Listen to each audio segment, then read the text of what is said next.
예수님의 두 번째 비유에서 농부들이 포도원 주인이 소출을 받으러 마지막으로 보낸 아들마저 죽여버렸습니다. 그동안에 소출을 주지 아니한 것은 물론 종들을 죽인 죄까지 묻지 아니했는데도 그랬습니다. 그래서 이 비유를 들은 대제사장과 장로들은 주인이 다시 올 때 그 농부들은 진멸당해 마땅하다고 대답했습니다. 도무지 인간도 아니라고 붕괴한 셈입니다.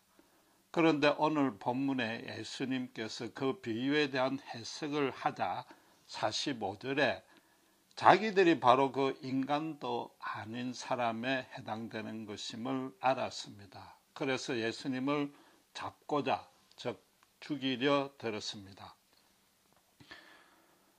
모든 부연 설명이란 것은 그 전에 말한 것보다 쉽고 이해가 빨라야 되는데 오늘 보신 해석은 지난주에 봤던 비유에 비해서 솔직히 이해하기가 더 어려운 것 같습니다. 그런데도 대제사장과 장로들은 그 비유의 농부가 바로 자기들인 줄 이 해석을 듣고 알았습니다. 그들의 영적인 수준이 대단한 것인가? 아니면 43절에 보시면 예수님이 하나님 나라를 너희에게서 빼앗는다고 2인칭 복수 대명사로 직접 그들을 지칭했기 때문에 알은 것인가? 그들은 구약 성경의 전문가입니다. 지금 눈에 보이지 않지만은 예수님과 서로 주고받는 영적인 신경전이 사실은 치열합니다. 정확하게 말하면 예수님께 일방적으로 그들의 잘못을 견책당하고 있는데 어쨌든 간에 그 의미를 캐치했다는 사실만으로도 그들의 신학적인 수준이 대중보다 월등하면은 틀림없습니다. 예수님은 43절에 너희의 하나님의 나라를 빼앗긴다고 그랬습니다. 그런데 43절 처음에 그러므로라고 말했습니다. 그 말은 그 앞에 있는 42절이 그 빼앗기는 심판받는 이유와 근거가 된다는 뜻입니다. 42절은 시편 118편 22절과 23절을 인용한 것입니다. 그리고 시편 118편은 작자가 미상이지만은 대부분의 학자들이 다윗이 저작한 것으로 봅니다. 다윗이 사울에게 쫓겨 온갖 고난을 겪었지만은 결국에는 하나님이 역사하셔서 이스라엘의 왕이 된 것에 감사하고 찬양하는 시로 해석하는 것입니다. 집을 짓다가 보니까 그 건축자가 아무짝에도 쓸모없는 돌을 발견하고 그걸 버려버렸습니다. 그랬는데 그 돌이 주로 말미암아 하나님께서 간섭하셔서 모퉁이의 머릿돌, 가장 중요한 돌로 세웠다고 그럽니다. 다윗이 자기 인생의 초반부를 버린 돌에 비유했다는 뜻입니다. 그 이유가 무엇입니까? 사울에 비해서 인간적인 조건에서 내세울 것 하나도 없었다는 겁니다. 사무엘상 10장 23절에 보면은 사울이 다른 사람의 어깨 위에 있다고 그랬습니다. 머리 하나는 더 클 정도로 기골이 장대했다는 뜻입니다. 그래서 사무엘 선지자가 그를 기름 부을 때 모든 백성 중에 짝할 자가 없느니라 하나님이 택한 자를 보라고 사람들 앞에 칭송할 정도였습니다. 실제로 사울은 브레셋과의 전쟁을 잘 수행했습니다. 다윗을 잡으러 쫓아다녔다는 것은 그만큼 정치적 군사적으로 여유가 있었다는 뜻이지 않습니까?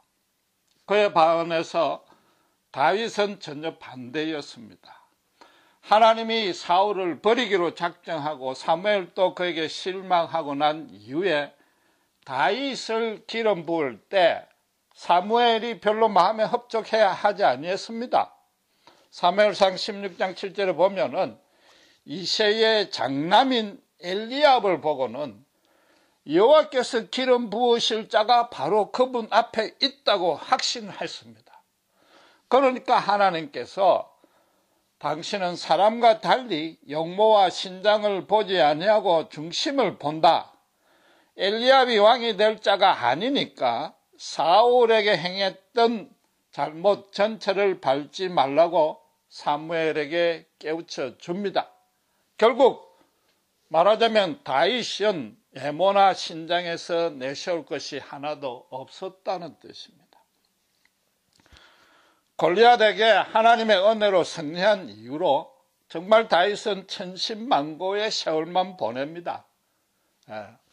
사울의 쫓김을 피해서 가드 왕에게 피신할 때 목숨이 위급해지자 침을 흘리며 미친 척했고 다윗을 추종한 자들 또 유대 사회에서 소외되고 버림받은 불황자 집단이었습니다.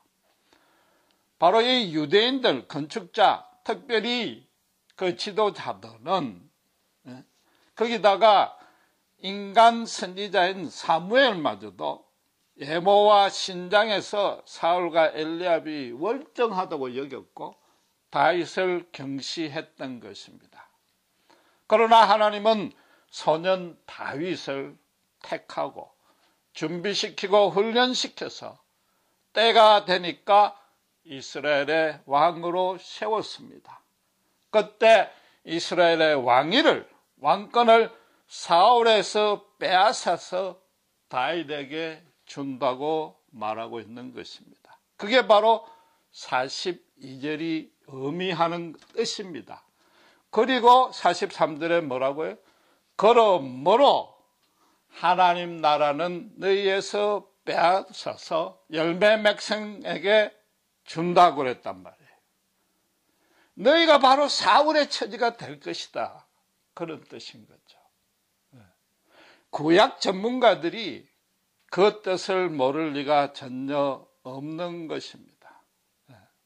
예수님은 너희가 하나님의 심판을 모면할 길이 전혀 없다라고 선포했고 그들은 포도원에 비유해서 하나님의 진멸을 받아 마땅할 농부가 바로 자기들인지 깨달은 것입니다. 그런데 예수님이 흥미롭게도 단순하게 하나님 나라에 들어가지 못한다 그러지 아니하고 빼앗긴다고 그랬습니다. 그들은 자기들이 성전 건설을 독점했습니다. 포도원의 농부 비유에서 포도원을 자기 것인 양 착각하고 주인 행세했던 것입니다. 집을 짓는 건축자들은 크고 반듯하고 튼튼한 돌로 모퉁이 돌로 삼습니다. 적고 울퉁불퉁하고 약한 돌은 버려서 마땅합니다. 인간이 고안해낸 문화와 간섭과 제도와 철학과 윤리와 종교의 잣대로 살피면은 예수님은 분명 열등했습니다. 갈릴리 변방 출신에다가 정식 랍비 학교도 졸업하지 아니했습니다. 거기다가 유대사에서 정죄받은 자들, 하나님의 구원 밖에 있는 자들만 교제를 했고 아예 교제를 금지시켰던 이방인들과도 상대했습니다. 반면에 이 대제사장과 장로들은 인간적인 기준으로 봐서 갖출 것은 최고로 잘 갖췄습니다. 실제로 기도와 금식과 구제와 11조에 열심이어서 사람들로부터 칭송을 받았습니다. 그래서 하나님 나라를 자기들은 이미 소지하고 있다는 것에 대해서 전혀 의심치 않았던 것입니다. 그런데 지금 예수님의 해석은 바로 그들이 사울이고 하나님 나라를 빼앗는단 말이에요. 그래서 누구한테 준다고? 다윗으로 예표되는 예수님과 예수님을 추종하는 사람들, 인간사에서 인간으로 취급받지도 못하는 그런 사람들에게 하나님 나라를 줄 것이라고 그런단 말이에요. 그런데 그것도 그 모든 일이 주로 말미암아 될 것이다 그랬습니다. 이게 예수라는 랍비 개인의 생각이나 어떤 예상이나 기대가 아니라는 것입니다. 하나님의 영원하시고 절대적인 뜻이 바로 그러하다 그러니까 그들이 불같이 화를 낼 수밖에 없었던 것입니다. 그래서 46절에 예수님을 잡고자 했는데 무리가 무서워서 그러지 못했다고 그럽니다. 이 표현은 참 의미심장합니다. 조금 깊이 따져볼 여지가 있습니다. 왜냐하면 그럼 구약의 선지자들을 잡아 죽일 때는 대중의 눈치를 보지 아니했던 뜻이지 않습니까? 또 사람들이 그들을 선지자로 여기지 아니했던 뜻이란 말이에요.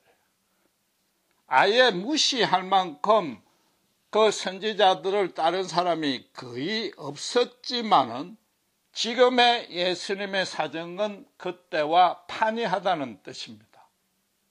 실제로 이스라엘과 유다 남북 왕정 시대로 나눠져 있을 때는 왕부터 우상 숭배를 했습니다. 제사장들은 완전 허수아비였고 왕과 한통속이었으며 대중들도 모두 타락했습니다. 엘리야가 갈멜산에서 바알 선지자들과 대결할 때 보다시피 하나님께서 남겨둔 신실한 자들은 아주 극소수였고 전국 각지에 흩어져 숨어 있었습니다. 겉으로 진리를 외치는 자는 선지자 단 한 명뿐이었습니다. 그러니까 모두가 아무 가책 없이 눈도 깜짝 안 하고 그들을 죽여버렸던 것입니다. 예수님이 35절에 뭐라고 그랬습니까? 때리고 죽이고 돌로 쳤다. 바로 그 뜻인 겁니다. 실제로 산채로 몸을 바늘 켜서 죽였고 말에다가 사지를 묶어서 찢어서 죽이기까지 한 것입니다. 그런데 지금은 고난주간 초반입니다. 월요일, 화요일 이때쯤인데 대중들이 어떻게 예수님을 선지자, 아니 메시아로 인정하고 열렬히 호응했습니다. 정반대의 상황이 벌어진 것입니다. 예수님을 반대하는 자들이 제사장과 장로들 극소수로 몰린 것입니다. 그렇다면 대중들이 도덕성이나 종교성이나 영성에서 그들 지도자들보다 뛰어났는가? 그건 아닌 것입니다. 예수님이 사역하신 것, 그 기적을 일으키는 것을 눈으로 보고 그 권세 있는 가르침을 귀로 들으면은 그냥 인간이 갖고 있는 기본적인 상식과 이성만으로 판단해도 예수님은 메시아요, 선지자라는 결론밖에 나오지 아니하는 것입니다. 그런데도 그들보다 더 똑똑하고 경건한 제사장과 장로들이 절대 그런 판단을 못할 리는 없습니다.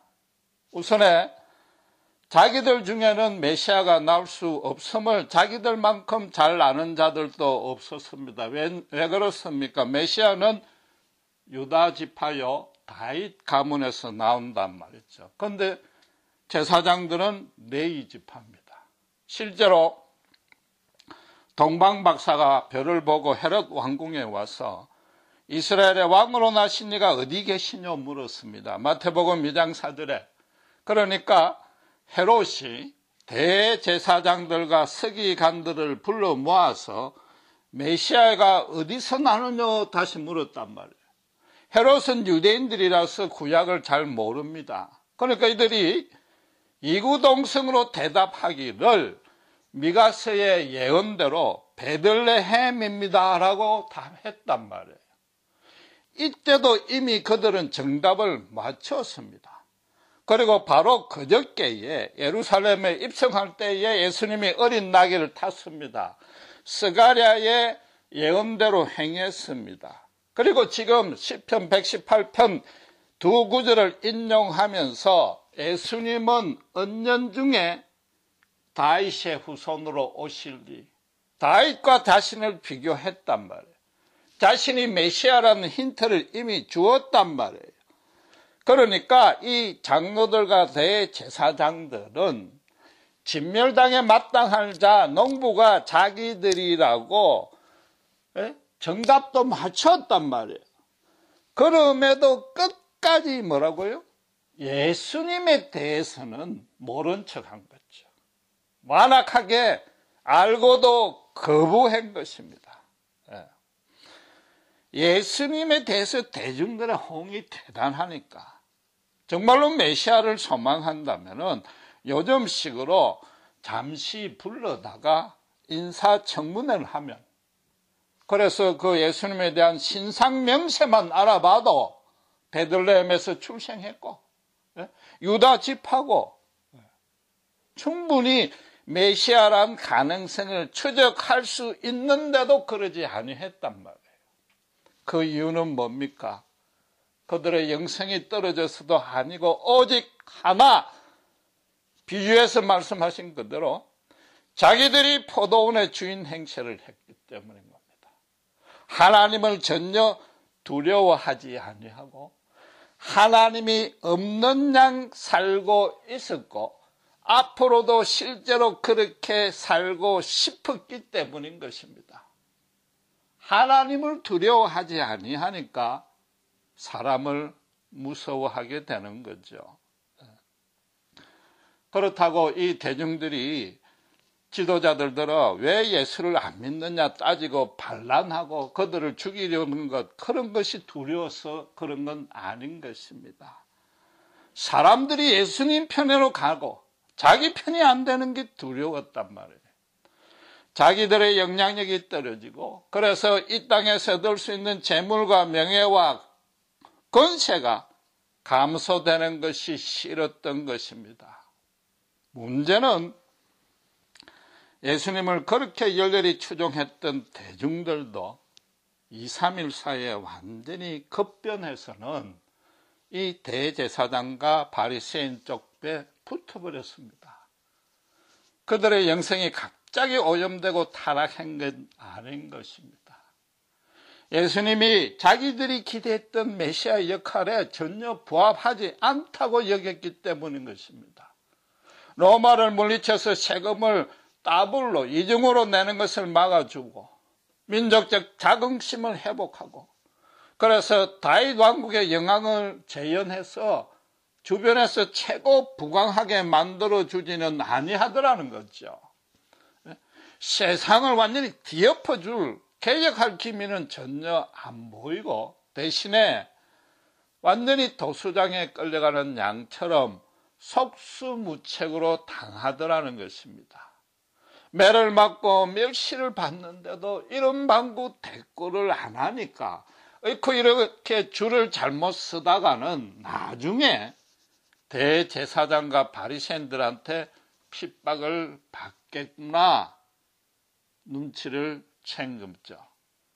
유대사에서 생활하는데 크게 불편을 겪겠구나 그러니 늦기 전에 대제사장 편에 붙는 게 이득이겠다. 자기들 주사나를 굴린 것입니다. 유대 대중이나 지도자, 말하자면 모든 사람들이 가장 두려워했던 것은 생활에서 궁핍해지고 고난을 겪는 것이었단 말이에요. 물론 생활을 윤택하고 고난을 겪지 아니하는 것 중요합니다. 그렇게 되도록 열심히 살아야 되고 하나님도 그것을 싫어할 리는 전혀 없습니다. 그러나 자기가 가장 두려워하는 것은 어느 인간이고 그것부터 가장 먼저 제거하려고 들기 마련입니다. 인생의 목적을 현실의 안락과 형통에만 두게 된단 말이에요.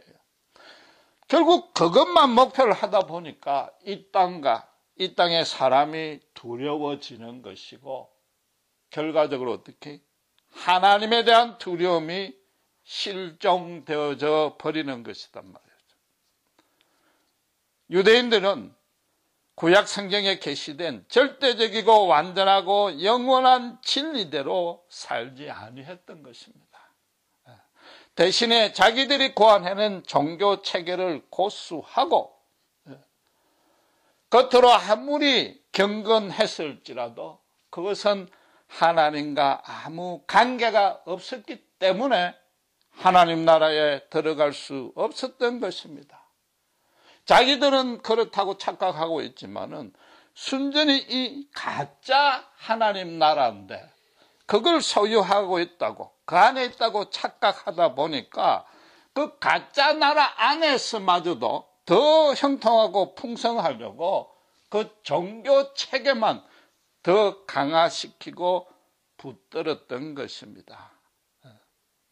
예수님은 지금 바로 그런 자들이 오히려 하나님의 심판을 받을 것이라고 선포한 것입니다. 다른 말로 예수님은 하나님의 심판과 구원의 기준을 하나님을 두려워하느냐, 사람을 두려워하느냐, 그 둘로 나눈 것입니다. 지금 이 시간 우리가 스스로에게 정말로 진지하고 심각하게 자문해 봐야 됩니다.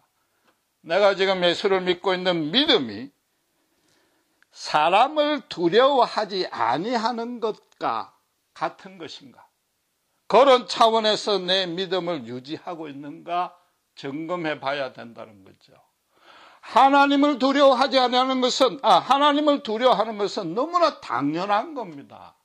불신자들마저도 그렇단 말이에요.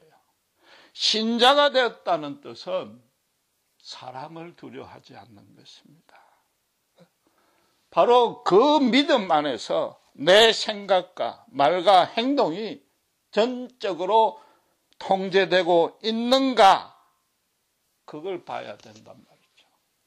예수 믿는 신자로서 신자답게 세상 사람 앞에 당당하고 온전하게 서 있는가, 그들의 눈치를 보지 아니하고 그들의 인기에 영합하지 아니하고 내가 어떤 형편에 있든지 하나님 앞에만 서 있는가. 예수님이 인용한 다윗의 시편의 이유대로, 배경대로 하나님이 예모를 보지 아니하고 중심을 보신다는 것을 실제 삶에 어떻게 적용하고 있는가 따져봐야 되는 것이죠. 그런데 솔직히 말해서 예모를 보지 아니한다는 것을 그냥 현실에서 내가 남들보다 좀 뒤처있고 내 능력과 자질이 좀 열등해도 하나님이 결국은 내 믿음의 열심을 보고 나중에 합력해서 선으로 이루어서 복을 주실 것이다. 그런 정도의 수준으로만 이해하고 있단 말이에요. 마치 하나님이 내가 세상에서 뒤처지는 것, 현실에서 뒤처지는 것을 하나님이 복수해 주거나 최소한도 보상해 줄 것인가.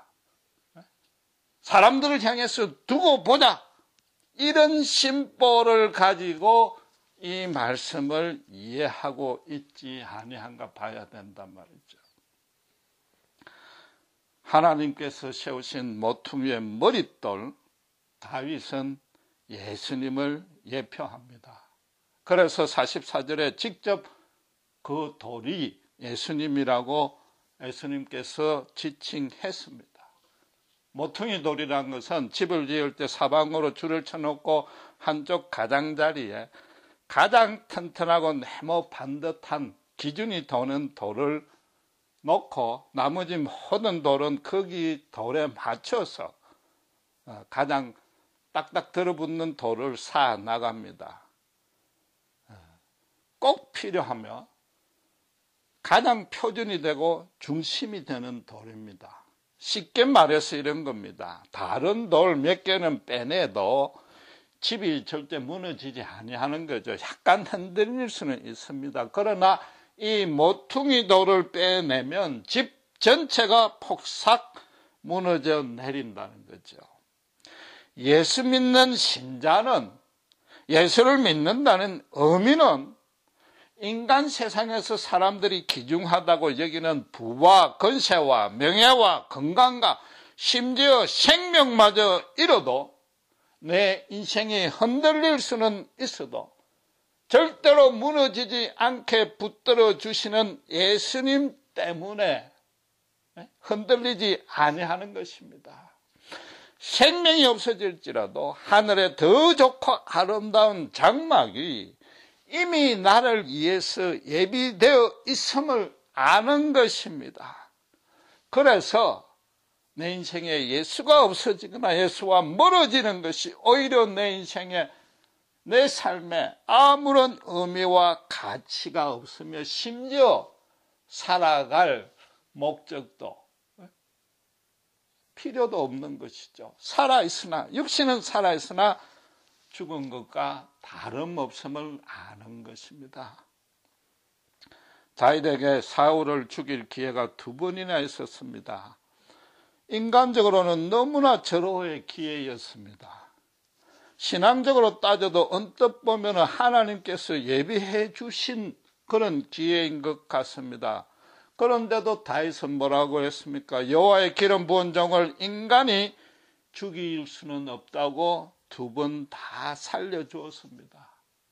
틀림없이 부하들이 지금 이 기회를 놓치면 나중에 우리가 맨날 쫓겨다 결국은 우리가 패배하고 죽거나 말 것인데 왜 그런 어리석은 짓을 하느냐고 불평하고 비방했을 수 있는데도 전혀 신경 쓰지 아니했습니다. 왜? 오직 하나님만 두려워했기 때문에, 하나님께만 전적으로 의지했기 때문인 것입니다. 그에 반해서 지금 대제사장과 장로들은 어떻게 합니까? 사람들의 한심을 사기에 급급하고 자기 주머니가 얇아질 것은 물론 자기들의 명예와 권세와 자존심마저 혹시 상처받을까 봐 그것만 두려워하고 바로 눈앞에 서 있는 예수님 하나님마저 부인했던 것입니다. 사울이 왜 그 나라가 빼앗겼습니까? 다윗에게 주게 되었습니까? 사무엘이 정한 기한이 되어도 오지 않는 것 같으니까, 그리고 백성들은 자꾸 흩어지는 것 같으니까 사울 대신에 하나님께 망령된 제사를 드린 것입니다. 하나님의 뜻에 순종하지 아니하고 진리대로 행하지 아니했고 사람들의 인기를 얻기에 급급했기 때문이란 말이에요. 하나님이 예모를 보지 아니하고 중심을 보신다는 뜻이, 그렇다고 해서 이 땅에서 가난하고 소외된 자를 하나님이 사랑한다는 그런 뜻이 아닌 것입니다. 그보다는 이 세상에서 모든 것 뛰어나게 다 갖춘 자들도 예모로 최고라도 하나님 앞에 죽을 수밖에 없는 죄인임을 고백하느냐, 그 중심을 보시겠다는 겁니다.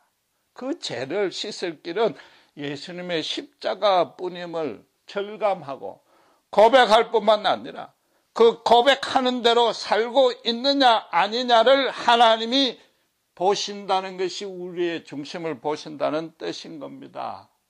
그게 영원한 구원만이 십자가가 작용하는 것이 아니라 이 땅에서 살 때에 내 능력으로, 내 뜻대로, 내 계획대로 스스로 지은 장막은 아무리 무너지더라도 예수님에게 절대적으로 의존할 때에 내 인생은 결코 실패하지 아니하고 성공이다, 그 확신 가운데 사느냐, 그걸 보시겠다는 것입니다. 다윗이 하나님의 기름 부은 종 사울을 죽이지 아니하겠다는 것이 어떤 종교적인 계명을 지키겠다는 뜻이 아닙니다. 더 근본적으로는 인간에 대한 정죄와 심판은 오직 하나님의 몫이라, 그걸 확신했기 때문인 것이고, 그런 확신을 갖게 된 이유는 뭡니까? 모든 인간은 내 다윗이나 사울이나 하나님 앞에서 똑같이 불쌍하고 죄만은 심판받은 마땅한 자라는 확신이 있었기 때문에 그랬단 말이에요. 비록 구약시대 사람이지만 다윗은 예수를 믿어 구원을 얻었고 이 땅에 살 때도 오직 예수를 의존하여 살았던 것입니다. 그게 모퉁이 돌이요 중심이 바로 서 있는 것입니다. 44절에 예수님이 돌 위에 떨어지는 자 깨어진다고 했습니다. 예수님과 1대1로 인격적으로 대면하여서 그분의 십자가 앞에 자신이 진멸당에 마땅한 죄인이라고 고백했느냐, 그걸 보신다는 겁니다. 그렇지 아니하는 자 깨어진다는 겁니다. 예수님을 보배로 소지하고서 세상의 죄악과 사람과 사탄 앞에 당당하게 승리하느냐, 물론 승리까지는 안 될지라도 그것들을 두려워하지 아니하고 그것들로 요동치지 아니할 때에 바로 그것이 구원받은 증거라는 뜻입니다. 베드로가 마태복음 16장 16절에 예수는 그리스도시요 살아있는 하나님의 아들이라고 고백할 때에 예수님이 그 고백을 반석이라고 그랬습니다. 돌이라고 그랬습니다.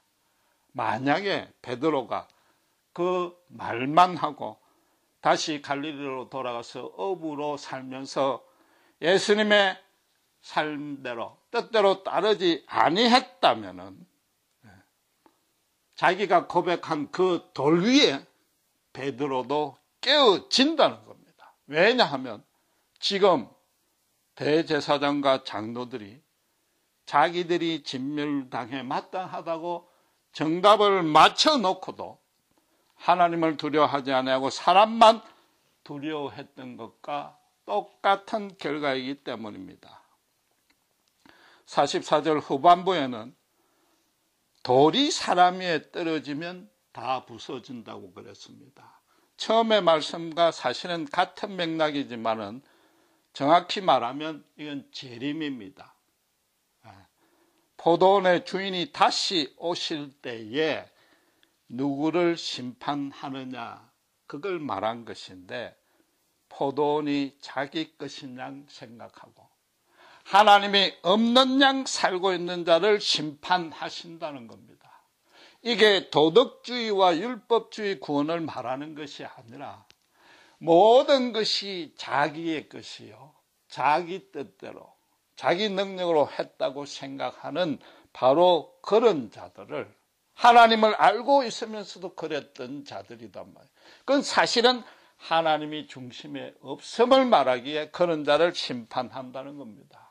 이 44절의 말씀은 정말로 두렵고 떨리는 말씀입니다. 예수 믿는다고 입술로 고백한 사람에게만 해당되기 때문에 그렇습니다. 하나님을 두려워하지 아니하거나 하나님을 믿지 아니한 자는 아예 예수에 대해서 관심이 없는 것입니다. 예수님은 하나님이 다시 오실 때, 예수님이 다시 오실 때 그 중심에 실제로 예수님이 모퉁이 돌이 되어 있는가 아닌가, 그 예모로는 종교적으로 아무리 경건하고 신실할지라도 그 중심에 예수님이 모퉁이 돌로 되어 있는가 아닌가, 그걸 가지고 심판을 하시겠다는 뜻입니다. 물론 우리 신자라도 인간 본성이 연약해서 때로는 넘어지고 쓰러질 수 있습니다. 그러나 내 인생의 근본 방향과 인생관과 가치관과 목표가 하나님께로 향해져 있는가를 보신다는 겁니다. 넘어지고 쓰러져 있더라도 예수님의 십자가 쪽으로 향해져 있는가, 아니면 아무리 세상에서 위대하게 곧바로 서 있어도 세상 쪽으로 향해져 있는가, 그걸 보시겠다는 겁니다. 이 말씀이 두렵고 떨린다고 해서 그런 자들을 심판하신다는 심판의 기준 때문에, 심판 때문에 두렵다는 뜻이 절대 아닌 것입니다. 농부들이 어떻게 했습니까? 소출도 전혀 주지 아니하고 종들마저 죽였는데도 하나님은 끝까지 참으시고 아들을 보냈습니다. 바로 우리가 그렇습니다. 하나님 앞에 내세울 열매 하나 없었습니다. 예수님마저 우리가 선물로 죽였습니다. 그 두렵고 떨리는 그 큰 사랑 때문에 이 말씀이 두렵다는 것입니다. 왜 그렇게 했습니까? 지금까지 지은 우리의 모든 죄들이 세상에서 나를 앞세우고 사람들에게 인기 얻으려고 남들보다 더 높아지려고 사람을 두려워해서 지은 죄들이기 때문에 예수님이 십자가에 그 모든 죄들을 감당하고 죽으셨으니까 앞으로는 제발 그런 죄를 짓지 말라. 말하자면 사람을 무서워하지 말고 정말로 하나님 앞에 두렵고 떨리는 자세로 서라. 그 은혜가 두렵고 떨리기에 이 말씀이 구원과 심판을 나누는 기준이 되며 바로 오늘날의 우리에게 정말로 두렵고 떨리는 그러면서도 너무나 큰 은혜가 되는 말씀으로 다가오는 것입니다. 기도하시겠습니다.